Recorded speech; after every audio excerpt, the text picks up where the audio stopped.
तो अगर आपने भी एडवांस टैक्स पे करना है या अपना सेल्फ असेसमेंट टैक्स पे करना है और अगर आप यहाँ पे आ गए हो NSDL की वेबसाइट पे और यहाँ पे आपको जो है अपना बैंक अकाउंट नहीं अवेलेबल है पेमेंट करने के लिए, तो आपने कैसे अपना एडवांस टैक्स और सेल्फ असेसमेंट पे करना है इस वीडियो में हम देखेंगे। NSDL पे जो है अभी जो है कई बैंक यहाँ से रिमूव हो गए हैं, उनकी पेमेंट NSDL के थ्रू नहीं होगी। उनकी पेमेंट कैसे होगी, आपको जो है इनकम टैक्स के पोर्टल पे आना पड़ेगा और जिसकी भी आपने पेमेंट करनी है एडवांस टैक्स की या सेल्फ असेसमेंट टैक्स की, उसको पहले आप लॉगिन कर लें। तो मैं यहाँ पे एक पैन को लॉगिन कर लेता हूँ। तो मैंने यहाँ पे लॉगिन कर लिया एक पैन को। तो यहाँ पे आपने आना है ई फाइल पे। ई फाइल पे आपको देखने के लिए मिल जाएगा यहाँ पे ई पे टैक्स। तो ई पे टैक्स में अगर तो आपने कोई भी चालान ड्राफ्ट में बनाया तो आपको यहाँ पे, और अगर कोई पहले चालान आपने बनाया तो यहाँ पे उसकी हिस्ट्री शो हो जाएगी, ठीक है। और नया चालान बनाने के लिए आपको यहाँ पे न्यू पेमेंट में आना पड़ेगा। न्यू पेमेंट में हम देखते हैं कि यहाँ पे देखिए एडवांस टैक्स अगर आपने पे करना है, सेल्फ असेसमेंट टैक्स पे करना है या tax on distributed income to unit holders, तो उसके लिए आपको ये पहला जो बॉक्स है उस पर प्रोसीड करना पड़ेगा। इसके अलावा अगर आपकी इसी के रिगार्डिंग कोई डिमांड है रेगुलर असेसमेंट में, तो वो यहाँ पे इक्वलाइजेशन लेवी या STT CTT पे करना है तो उसके लिए भी यहाँ पे आपको ऑप्शन अवेलेबल है।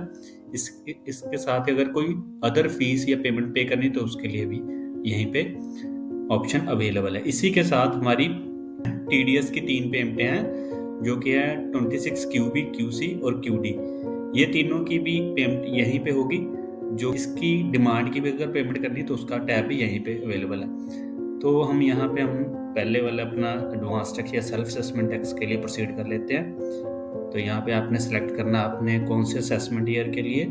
अगर मैंने एडवांस टैक्स पे करना तो मैं यहाँ पे एडवांस टैक्स के लिए मैं अपना करंट ईयर सिलेक्ट कर लेता हूँ। माइनर हेड जो है एडवांस टैक्स का 100 है, तो यहाँ पे सिलेक्ट करके कंटिन्यू कर देता हूँ।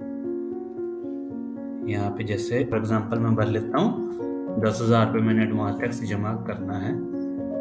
यहाँ पे मैं करूँगा कंटिन्यू।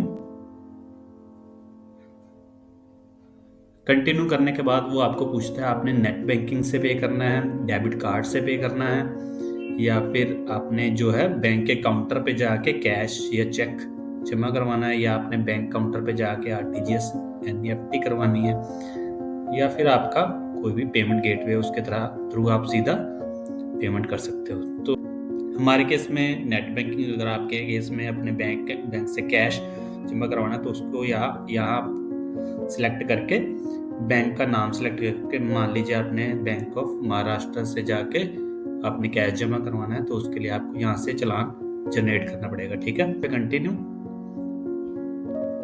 ये देखिए यहाँ पे चालान जनरेट हो गया, इसका आपने प्रिंट निकालना है और